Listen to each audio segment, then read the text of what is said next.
नमस्कार मेरे प्यारे बच्चों, स्वागत है आप सभी का हमारे एनके सर विद्यापीठ यूट्यूब चैनल पर। तो देखिए दोस्तों, आज की जो हमारी हेडिंग है वह है हमारी गुरु विजाणुधानी या बीजांड किसे कहते हैं। दोस्तों, इससे पहले दोस्तों हमने पढ़ा था कि स्त्री केसर या अंडप किसे कहते हैं। दोस्तों ठीक है ना, ये पार्ट हमारा 6 होगा। दोस्तों इससे पहले हमने 5 पार्ट क्लियर कर रहे हैं। दोस्तों देखिए, ये हमारा गुरु विजाणुधानी का क्या है, चित्र होता है दोस्तों। ठीक है, अब इसको हम नामांकित करेंगे और आपको बताएंगे बच्चों कि कौन कौन सा चीज, कौन कौन से भाग किस कार्य में भाग आते हैं, दोस्तों काम आते हैं। तो देखिए दोस्तों, जो हमारी गुरु विजाणुधानी या बीजांड होता है दोस्तों, यह अंडाशय के आधार भाग दोस्तों, यानी कह सकते हैं ना दोस्तों, जैसे हमारा आधार भाग क्या होता है, मैंने आपको बताया दोस्तों, ये हमारा पुष्पासन होता है दोस्तों। और इस प्रकार से दोस्तों इसकी ऊपर क्या होती है दोस्तों, पुंकेसर की स्त्री केसर, यहां इसको हम कह सकते हैं मादा जन्नांग दोस्तों। ठीक है ना, ये क्या दोस्तों, हमारी मादा जन्नांग है। तो देखिए दोस्तों, ये क्या है, हमारा अंडाशय है। ठीक है ना, तो अंडाशय के आधार भाग या इसके अंदर की जो भित्ति है दोस्तों, ये वाली, इससे क्या होता है, उत्पन्न होता है दोस्तों। ठीक है ना, आई बात के नहीं आई समझ में कि भाई जो हमारा गुरु विजाणुधानी या बीजांड है दोस्तों, ये अंडाशय के आधार भाग दोस्तों, ये क्या है, हमारा आधार भाग है। आधार भाग से या इसके अंदर की भित्ति दोस्तों, ठीक है दोस्तों, भीतरी भित्ति से दोस्तों क्या होता है, प्रारंभ होता है या उत्पन्न होता है दोस्तों। अब बात आती है दोस्तों, ये जो बीजांड होता है दोस्तों, ठीक है ना, ठीक है ना, बीजांड यानी कि ये है दोस्तों हमारा। तो जो बीजांड होता है दोस्तों, यह एक व्रंत द्वारा दोस्तों, ठीक है ना, किसके द्वारा दोस्तों, व्रंत के द्वारा अपरा जिसको हम प्लेसेंटा या दोस्तों बीजांड आसन से जुड़ा रहता है। ओके, हम कह सकते हैं कि बीजांड एक व्रंत के द्वारा बीजांड आसन से जुड़ा रहता है, अपरा से जुड़ा रहता है या प्लेसेंटा से जुड़ा रहता है, उसे हम बीजांड व्रंत कहते हैं दोस्तों। बीजांड क्या कहेंगे बच्चों, बीजांड व्रंत कहेंगे, जो कि तो ये जिसे हम क्या कहते हैं, बीजांड व्रंत कहते हैं। अब बात आती है दोस्तों आगे। तो देखिए दोस्तों, बीजांड का यानी कि बीज का दोस्तों संपूर्ण शरीर दोस्तों, ध्यान रखना है, हमारा जो ये संपूर्ण शरीर है इसका, बीजांड का ये बीज है दोस्तों। ठीक है, नीचे लिख देता हूं मैं बीजांड का। ठीक है दोस्तों, बीजांड या दोस्तों से कहते हैं गुरु विजाणुधानी। तो देखिए दोस्तों, क्वेश्चन क्या है हमारा कि बीजांड या गुरु विजाणुधानी का ये संपूर्ण शरीर होता है ना दोस्तों, ये मृदु तकी कोशिकाओं का बना होता है। किसका, मृदु तकीय सेल्स दोस्तों, ठीक है ना, इनका बना होता है। ओके, यानी कि हम कह सकते हैं कि बीजांड का संपूर्ण शरीर मृदु तकी कोशिकाओं का बना होता है, जिन्हें हम बीजांड काय कहते हैं। जिसे हम क्या कहते हैं दोस्तों, बीजांड काय, और इंग्लिश में बोलते दोस्तों इसे बोलते हैं न्यूक्लियस। ओके दोस्तों, क्या बोलते हैं, न्यूक्लियस, यानी कि ये क्या है दोस्तों, हमारा बीजांड काय या बीजांड की बॉडी होती है। कंप्लीट, यहां तक बताइए आपको समझ में आया कि नहीं आया। जो कि दोस्तों किससे होता है, 2 अध्यावरणों से ढका रहता है। एक अध्यावरण एक हो गया, एक और एक ये हो गया, ठीक है ना, तो 2 अध्यावरणों से ढका रहता है। ठीक है ना भाई, यहां तक हमारा हिस्सा बनता है ये, तो न्यूक्लियस हो गया दोस्तों। ठीक है ना, न्यूक्लियस यानी कि क्या, हमारी तो गुरु विजाणुधानी होती है दोस्तों। यहाँ पर इसका संपूर्ण शरीर दोस्तों किससे बना होता है, बीजांड काय से, या इसको न्यूक्लियस बोलते हैं। यह 2 आवरणों से ढका रहता है। ये तो है दोस्तों बाह्य आवरण, ओके, और ये है दोस्तों अंतः आवरण। ओके बच्चों, आया कि नहीं आया समझ में कि भाई ये तो होता है बाह्य आवरण, और जो अंदर का सिरा होता है इसे बोलते हैं अंत आवरण बच्चों। ठीक है, चलिए जो ये आवरण होते हैं दोस्तों, ये हमारे दो प्रकार से या तीन प्रकार के होते हैं। जैसे हम कह सकते हैं दोस्तों, यदि किसी भी जांड में दो आवरण पाए जाते हैं बच्चों, कितने, दो आवरण, इधर देखिए दोस्तों, दो आवरण हो दोस्तों, दो आवरण, तो उसे द्वि अध्यावरी, ठीक है ना, उसे द्वि अध्यावरी कहते हैं। अध्यावरणी वर्णी, दो अध्यावरणी, ओके दोस्तों, अध्यावरणी कहते हैं। या फिर एक आवरण को दोस्तों, एक आवरण होता है यदि किसी विजांड के सिर पर, शरीर पर दोस्तों क्या होगा, एक ही आवरण पाया जाता है तो उसे एक अध्यावरणी, एक अध्यावरणी, ठीक है ना। और यदि दोस्तों बिल्कुल नहीं होता है यानी कि विहीन होता है तो उसे दोस्तों हम विहीन अध्यावरी कहते हैं। ओके दोस्तों, जैसे इसका एग्जाम्पल हो जाता है दोस्तों कैप्सेला, ओके, और इसका एग्जाम्पल होता है दोस्तों हमारा कंपोजिटी, कंपोजिटी कुल दोस्तों, और इसका आवरण होता है हमारा चंदन दोस्तों। चलो ओके कंप्लीट। ये स्टार्टिंग में क्या है दोस्तों, हमारा एक इंपॉर्टेंट चीज है भाई, इस पर दो आवरण पाए जा रहे हैं तो इसको हम दोस्तों द्विआवरणी कहेंगे। अब किसी पर एक आवरण पाया जाता है तो उसे एक आवरणी, जैसे कैप्सुला होते हैं दोस्तों हमारी, सॉरी कंपोजिटी कुल होता है, और ऊपर के जो क्या होते हैं हमारे कैप्सुला होते हैं, और जिन पर आवरण नहीं पाया जाता है उनको दोस्तों हम कहते हैं चंदन का, ठीक है, पेड़ होता है जैसे हमारा। कंप्लीट यहां तक बताइए, कोई परेशानी नहीं।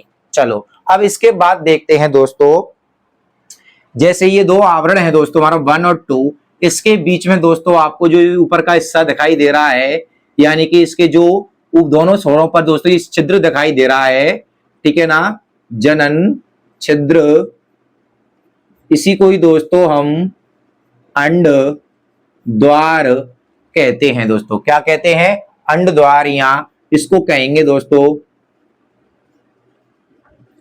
बीजांड द्वार दोस्तों। आई बात समझ में कि नहीं बताओ भाई। जो हिस्सा आपको दिखाई दे रहा है अध्यावरणों के छोर पर, यहाँ पर एक खाली जगह दिखाई दे रही है, एक जनन छिद्र के समान दिखाई दे रहा है, जो छिद्र दिखाई दे रहा है इसी को ही दोस्तों हम क्या कहते हैं, अंड द्वार कहते हैं, या फिर इसी को ही दोस्तों हम क्या कहेंगे, बीजांड द्वार कहते हैं। अब देखिए दोस्तों, जो ये हमारा जनन द्वार या दोस्तों अंड द्वार या बीजांड द्वार होता है, इसके ठीक विपरीत वाले भाग को दोस्तों, ये वाला भाग जो आपको दिखाई दे रहा है दोस्तों, कौन सा, ये वाला भाग दोस्तों दिखाई दे रहा है, इसे बोलते हैं निभागी भाग दोस्तों, ठीक है ना। क्या बोलते हैं, निभागी भाग बोलते हैं या निभाग भाग बोलते हैं दोस्तों, ठीक है ना। किसके विपरीत है दोस्तों, ये इसके विपरीत है। देखिए ये ऊपर है तो ये नीचे है, ये नीचे है तो ये ऊपर है, तो आपस में विपरीत है, ठीक है ना। इसको बोलते हैं निभागी भाग दोस्तों। बताइए कोई परेशानी है क्या आपको, नहीं। चलो अब देखिए दोस्तों, इसमें आपको दिखाई दे रही होगी दोस्तों, यहां तक आपकी हो गई निभागी भाग। चलो इसके बाद देखते हैं दोस्तों कि जो ये हमारा गुरु बीजाणुधानी है हमारी, ये वाली दोस्तों, इसमें दोस्तों हमारे क्या पाई जाती हैं, 7 कोशिकाएं पाई जाती हैं, 7 कोशिका पाई जाती हैं दोस्तों, ठीक है ना। इसमें दोस्तों 3 तो ऊपर की तरफ और 3 ही दोस्तों नीचे की तरफ और एक मध्य की तरफ पाई जाती है। अब देखिए दोस्तों, इसमें जो इधर की और इधर की जो कोशिकाएं हैं दोस्तों हमारी, ठीक है ना, कौन सी, फर्स्ट वाली ये, सेकंड वाली ये, और बीच में अलग होती है, उसको मैं अलग दर्शाता हूं दोस्तों एक ब्लैक पेन से, देखो ये वाली, ठीक है ना। तो अगल बगल की जो है दोस्तों, इनको तो बोलते हैं हम सहायक कोशिका। क्या बोलेंगे बच्चों, सहायक सेल। ओके दोस्तों, तो कितनी सहायक सेल है दोस्तों हमारी, इसमें 2 सहायक सेल हैं। और देखिए दोस्तों, इसमें जो बीच में स्थित है इन दोनों के में, उसको बोलते हैं दोस्तों हम, क्या बोलेंगे उसको, उसको बोलेंगे दोस्तों हम अंड कोशिका। ठीक है ना। तो आई बात समझ में कि नहीं आई, बताइए। देखिए दोस्तों, जो बीजांड होता है इसमें 7 कोशिकाएं पाई जाती हैं। इसमें दोस्तों बीजांड सिरे की ओर, ध्यान से पढ़ना है आपको, जो बीजांड द्वार है ना दोस्तों, इधर है ना, तो बीजांड द्वार की ओर दोस्तों 3 कोशिकाएं पाई जाती हैं, जिनको हम अंड समुच्चय कोशिकाएं कहते हैं दोस्तों। क्या कहते हैं? अंड समुच्चय। मैं लिख देता हूं दोस्तों ऊपर, यानी ऊपर की ओर पाई जाने वाली कोशिकाएं अंड समुच्चय। ओके दोस्तों, कोशिकाएं होती हैं। बताइए समझ में आया कि नहीं आया। और इसमें से ही दोस्तों 2 सहायक कोशिकाएं होती हैं, जो इसके आजू बाजू, यानी कि इधर और इधर दोस्तों, जैसे बॉडीगार्ड होते हैं ना, तो सेम उसी प्रकार से दोस्तों एक इधर है, एक इधर है, कंप्लीट। और बीच में क्या है दोस्तों, हमारी अंड कोशिका होती है। ये 2 सहायक कोशिका हो गई दोस्तों, ठीक है ना। और बीच में दोस्तों जो ये है हमारी, ये द्वितीयक केंद्रक होता है, यानी कि दोस्तों द्वितीयक कोशिका होती है। ओके, अब देखिए नीचे की तरफ जो होती है निभागी सिरे की ओर दोस्तों, जैसे आपको ये दिखाई दे रही हैं, ये क्या है, हमारी निभागी सिरे पर स्थित कोशिकाएं होती हैं। इनको बोलते हैं दोस्तों हम प्रतिमुखी कोशिकाएं दोस्तों। क्या बोलेंगे? प्रतिमुखी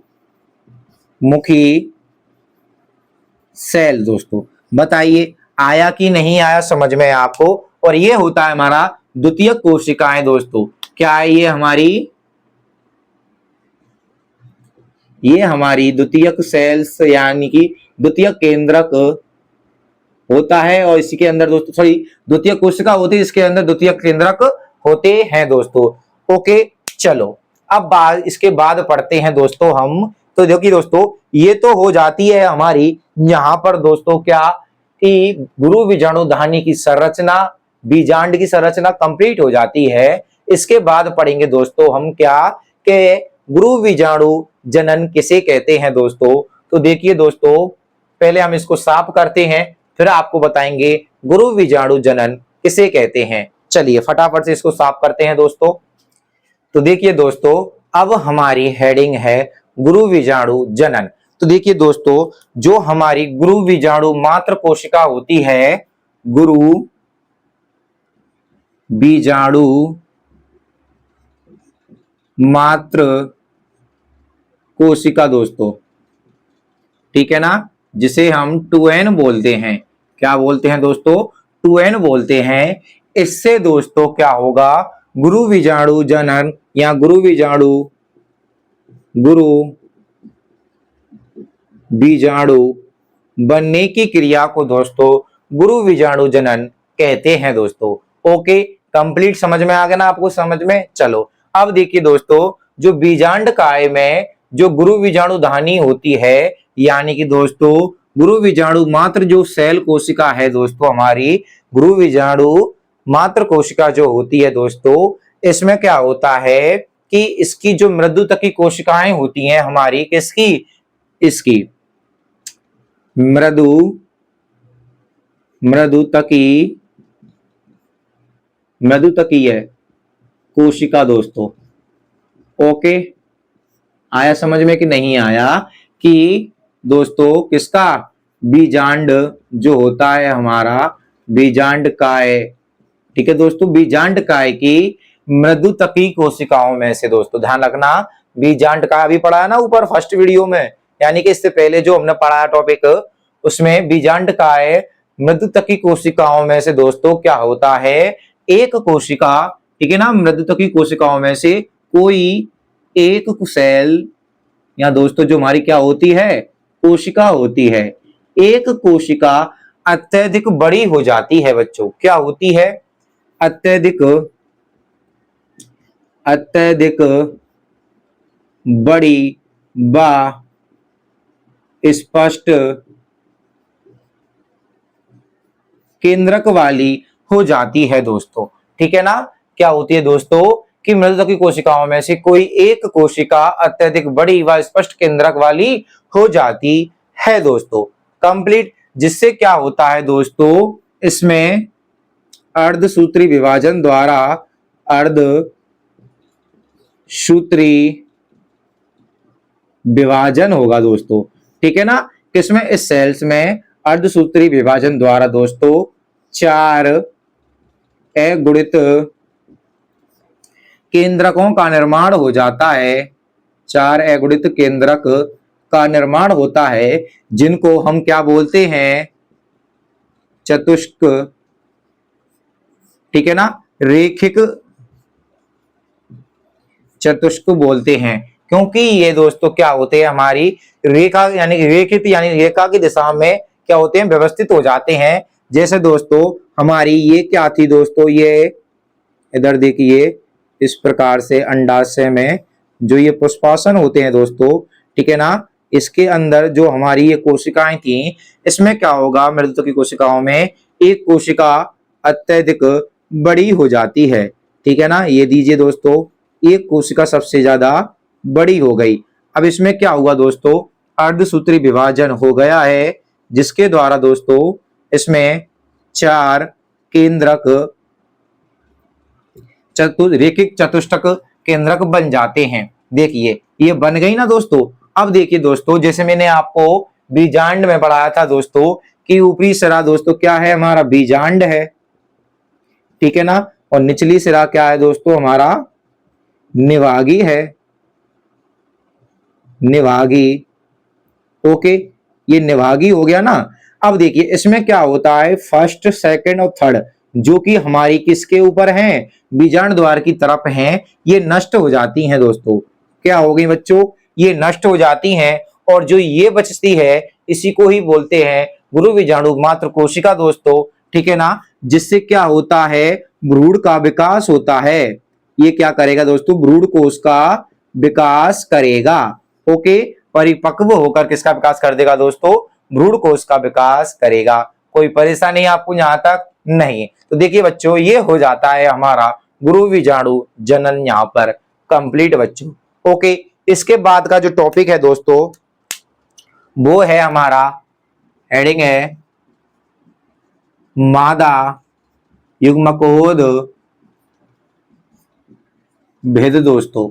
ओके, इसे भी पढ़ लेते हैं, जिससे कि इस वाला जो सॉरी दोस्तों, इस चैप्टर में जो ये हेडिंग है हमारी स्त्री केसर गुरु बीजाणु धानी और मादा यक्मोद भेद खत्म हो जाएगी दोस्तों। फिर इसके बाद पढ़ेंगे दोस्तों हम पराग कण दोस्तों। तो क्या करते हैं? फटाफट से इसको साफ करते हैं, फिर इसको भी पढ़ते हैं या समझते हैं दोस्तों। तो देखिए दोस्तों, अब हमारी हेडिंग है मादा यक्मोद भेद। तो देखिए दोस्तों, एक सक्रिय गुरु बीजाणु के द्वारा दोस्तों मादा यक्मोद्भिद की प्रथम कोशिका होती है। तो हम कह सकते हैं दोस्तों कि एक सक्रिय गुरु बीजाणु, ओके दोस्तों, एक सक्रिय गुरु बीजाणु जो कि ये होता है मादा युग्मोद्भिद की प्रथम सेल्स होती है, ठीक है ना, प्रथम कोशिका होती है। कौन? सक्रिय गुरु बीजाणुधानी। ओके दोस्तों, और देखिए दोस्तों, गुरु बीजाणु यानी भ्रूण कोश का विकास दोस्तों, जो भ्रूण होता है ना दोस्तों, तो उसका विकास दोस्तों एक जो हमारा गुरु बीजाणु है इसके निभागीय सिरे के दीर्घीकरण से होता है। निभागीय यानी कि निचला सिरा होता है दोस्तों, और बीजांड द्वार का उपला सिरा होता है। तो इसका जो गुरु बीजाणु है इसका निभागीय सिरे का दीर्घीकरण से प्रारंभ होता है, क्योंकि दोस्तों इसमें जो एक केंद्रक होता है इसमें समसूत्री विभाजन होगा दोस्तों। इसमें क्या होगा दोस्तों? समसूत्री विभाजन होगा। ये लीजिए दोस्तों, अब देखिए इसमें क्या होता है दोस्तों? समसूत्री विभाजन हो जाता है। चलो इस प्रकार से मैं कर देता हूं आपको कि समसूत्री विभाजन हो गया। तो देखिए दोस्तों, एक से ये कितने हो गए? 2 हो गए समसूत्री विभाजन से। अब देखिए दोस्तों, जब इनमें समसूत्री विभाजन हो जाता है तो ये दोनों केंद्रक दोस्तों ध्रुवों की तरफ चले जाते हैं। ये क्या है हमारे दोस्तों? इधर भी ध्रुव है, ठीक है ना, और इधर भी ध्रुव है। तो नेक्स्ट वाली जो हमारी संरचना होगी ये वाली दोस्तों, तो इसमें ये यहां पर आ गए इस प्रकार से, देखिए ओके, आए कि नहीं आए। चलो अब देखिए क्या होगा दोस्तों, इन दोनों में, ठीक है ना दोस्तों, दोनों ध्रुवीय सिरों में, दोनों ध्रुवीय केंद्रकों में दोस्तों, ठीक है ना, ये ध्रुवक केंद्रक है और ये भी केंद्रक है दोस्तों, लिख देता हूं केंद्रक। ओके दोस्तों, इधर भी ये क्या है हमारा केंद्रक है। अब देखिए दोस्तों, ये दोनों केंद्रकों में दोस्तों दो दो बार क्या होगा, विभाजन होगा दोस्तों, दोनों केंद्रकों में दोस्तों दो दो बार विभाजन होता है। तो देखिए दोस्तों, इसमें जब विभाजन हो जाएगा तो इस प्रकार से संरचना बनती है, एक दो, फिर दोनों में विभाजन होगा तो दो और दो चार हो जाएंगे। इसी प्रकार एक इधर होगा, एक इधर होगा और एक इधर होगा और एक इधर होगा। भाई दोनों केंद्रकों में दो दो बार क्या हो जाता है, अर्धसूत्री विभाजन हो जाता है, जिसके उदाहरण दोस्तों हम कह सकते हैं कि इसमें 8 केंद्रक बन जाते हैं। देखिए कि भ्रूण कोश है ना दोस्तों, ये हमारा, इसमें कितने बन गए, 4 इधर केंद्रक हो गए, 4 इधर केंद्रक हो गए। तो बीजांड द्वार वाले पर भी 4 केंद्रक, नीचे द्वार वाले पर भी 4 केंद्रक होते हैं। अब क्या होगा दोस्तों कि इन चारों में से दोस्तों एक केंद्रक नीचे की तरफ यानी कि मध्य की तरफ, और इसमें से भी एक अंदर की तरफ आएगा। जैसे मैं इधर बनाता हूं दोस्तों, ये लीजिए, ये बनाई मैंने संरचना, 1 2 3, 1 2 3, और इसमें से दोनों में से एक एक यहां पर आ गया। ओके, बताओ आया कि नहीं आया समझ में दोस्तों। भाई इन चारों में से विभाजन हुआ तो इन चारों में से दोस्तों एक एक तो यहां पर आ जाते हैं, तो इनको बोलते हैं दोस्तों द्वितीयक केंद्रक। ओके बच्चों, ये क्या है, हमारे द्वितीयक केंद्रक हैं। अब दोस्तों क्या होगा, इसमें कोशिका भित्ति का निर्माण हो जाता है। इस पर किसका हो जाता है दोस्तों, कोशिका भित्ति का निर्माण हो गया। तो ये हो गई हमारी दोस्तों कोशिका भित्ति, कोशिका भित्ति, ठीक है ना, इन सबों पर, ठीक है, ये लीजिए। तो हम कह सकते हैं दोस्तों कि इसमें दोस्तों कितने हैं हमारे केंद्रक, 1 2 3 4 5 6 7 8, 8 तो दोस्तों केंद्रक हैं हमारे, क्या हैं दोस्तों, 8 केंद्रक हैं। कोशिका भित्ति कितनी है, 1 2 3 4 5 6 7, ठीक है ना, कितनी है दोस्तों, 7 कोशिका भित्ति है, ठीक है ना। तो यानी कि 7 इसमें क्या हो गई, 7 कोशिका हो गई। तो ये 7 कोशिका हो जाती हैं बच्चों, 7 तो कोशिका हो गई और 8 क्या है इसमें केंद्रक हैं। अब देखिए दोस्तों, ये जो हमारी बीजांड सिरे की तरफ है दोस्तों, बीजांड सिरे की तरफ जो बीजांड द्वार है, इनको तो बोलते हैं दोस्तों अंड समुच्चय। ओके, जिसमें दोस्तों आजू बाजू यानी कि दोस्तों हम कह सकते हैं इसमें बीच में ही होती है ये, ठीक है ना दोस्तों। कहाँ होती है दोस्तों, ये बीच में होती है।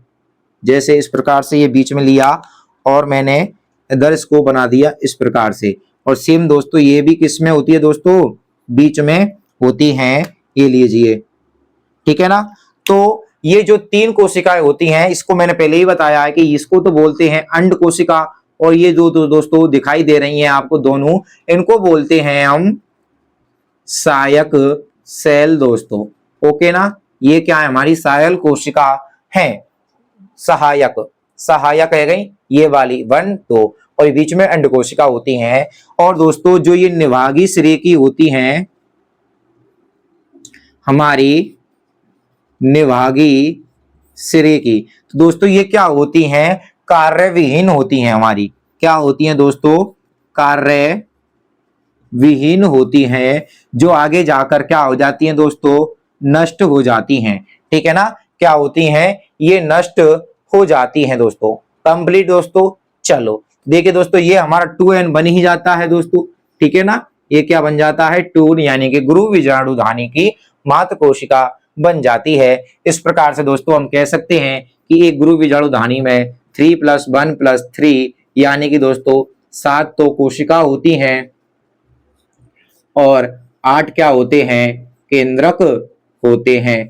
ओके दोस्तों, तो देखिए दोस्तों ये हो जाती है हमारे कंप्लीट यहाँ पर क्या नर यक्मोद्भिद मादा का जो यक्मोद्भिद है ये हमारा यहाँ पर कंप्लीट हो जाता है दोस्तों। तो चलिए इसके बाद का जो हमारा टॉपिक आएगा वो आएगा दोस्तों परागण दोस्तों, यानी कि परागण किसे कहते हैं दोस्तों। ठीक है, आपको वीडियो अच्छी लगी है दोस्तों तो प्लीज हमारे चैनल को सब्सक्राइब करना, वीडियो को लाइक करना, कमेंट करना, अपने दोस्तों के साथ इसे शेयर करना दोस्तों, जिससे वो भी इसके साथ पढ़ाई कर सके दोस्तों। धन्यवाद दोस्तों, जय हिंद, जय भारत दोस्तों।